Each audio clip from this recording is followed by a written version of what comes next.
Hi, എല്ലാവർക്കും മൊളിയമ്മ വ്ളോഗിലേക്ക് സ്വാഗതം. ഇന്ന് മാർച്ച് 8 വനിതാ ദിനം ആഘോഷിക്കുകയാണ്.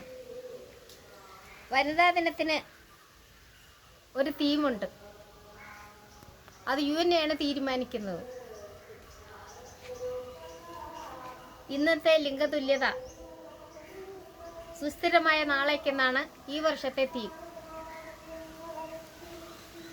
1908 ന്യൂയോർക്കിൽ 1500 സ്ത്രീകൾ, നെയ്ത്ത് തൊഴിലാളി സ്ത്രീകൾ സമരം ചെയ്യുകയുണ്ടായി. അവരുടെ ജോലി തിരക്കം കുറയ്ക്കുന്നതിനും ശമ്പള വർധനവിനും വോട്ടവകാശത്തിനും വേണ്ടിയായിരുന്നു. നമ്മൾ പറയുവാനാണെങ്കിൽ ഒട്ടേറെ ചരിത്രങ്ങളുണ്ട് നമ്മളുടെ ഈ വനിതാ ദിനത്തിന്. ഒരുപാട് സ്ത്രീകൾ നമ്മൾക്ക് വേണ്ടി ത്യാഗം ചെയ്തിട്ടുണ്ട്. അതിന് വേണ്ടി പറയാൻ എനിക്ക് പേരുകൾ അധികമുണ്ട്. അതിലൊന്നും എനിക്ക് ഭയങ്കര ഓർമ്മകളിലൊന്നും നിൽക്കുന്നില്ല. എന്തും പറയട്ടെ, നമ്മുടെ ഈ കേരളത്തിൽ മാറുമറയ്ക്കാനായിട്ട് പറ്റില്ലായിരുന്നു. പണ്ട് മുലക്കരം കൊടുക്കണമായിരുന്നു.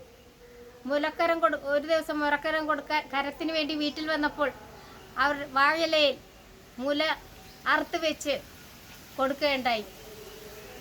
ആ ധീരപരിതയെ പറ്റിയൊക്കെ നമുക്ക് ഓർക്കേണ്ടതാണ്.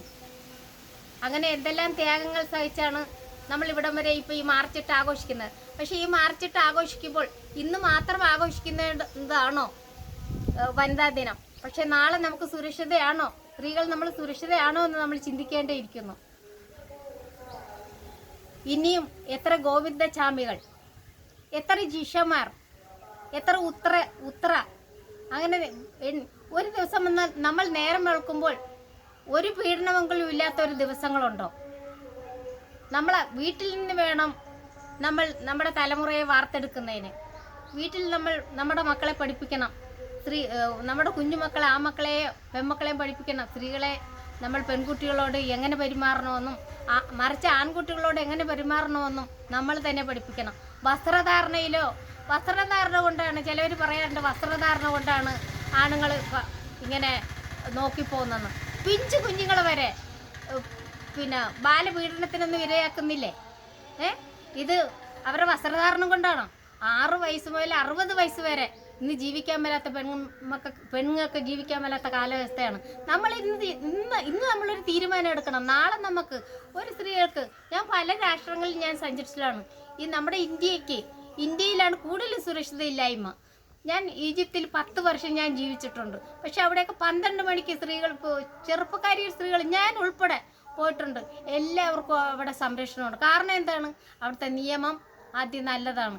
ഇവിടെ എന്ന് പറഞ്ഞത് നമ്മൾ ഒരു പ്രാവശ്യം അവർ ജയിലിൽ പോകും, അവരെ തീറ്റിപ്പോറ്റും. ഒന്നുകിൽ രാഷ്ട്രീയക്കാർ, ഇല്ലെങ്കിൽ മതനേതാക്കന്മാർ, എല്ലാവരും കൂടെ അവരെ പുറത്തിറക്കും. വീണ്ടും ഇതുപോലെയുള്ള ഉത്തരകളും ഉള്ള സ്ത്രീ പീഡനങ്ങൾ നടന്നുകൊണ്ടിരിക്കുകയാണ്. എൻ്റെ ഒരു അഭിപ്രായത്തിൽ സ്കൂളുകളിൽ ഒരു വിഷയമാക്കണം. കാരണം സ്കൂളുകളിൽ പഠിപ്പിക്കുമ്പോൾ ഒരു വിഷയം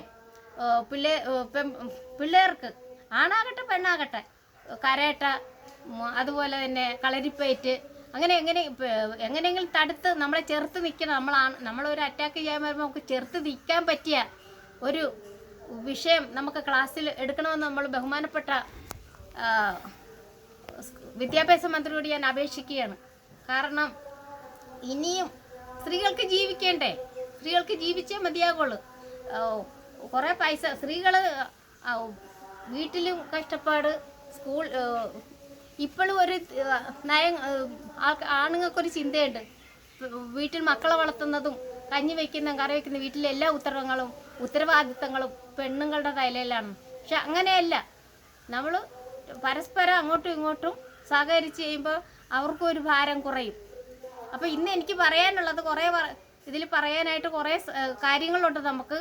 ഇനിയും നമുക്കൊരു ഉന്നാവോയോ അല്ലെങ്കിൽ ഉത്തരവാദക്കേസോ അങ്ങനെയുള്ള കാര്യങ്ങളൊന്നും ഉണ്ടാകാതിരിക്കാൻ നമ്മളിപ്പോൾ ഞാനിപ്പോൾ ഒരു വനിതാ ദിന റാലിക്ക് ഞാനിപ്പോൾ പോകാൻ പോവാണ്.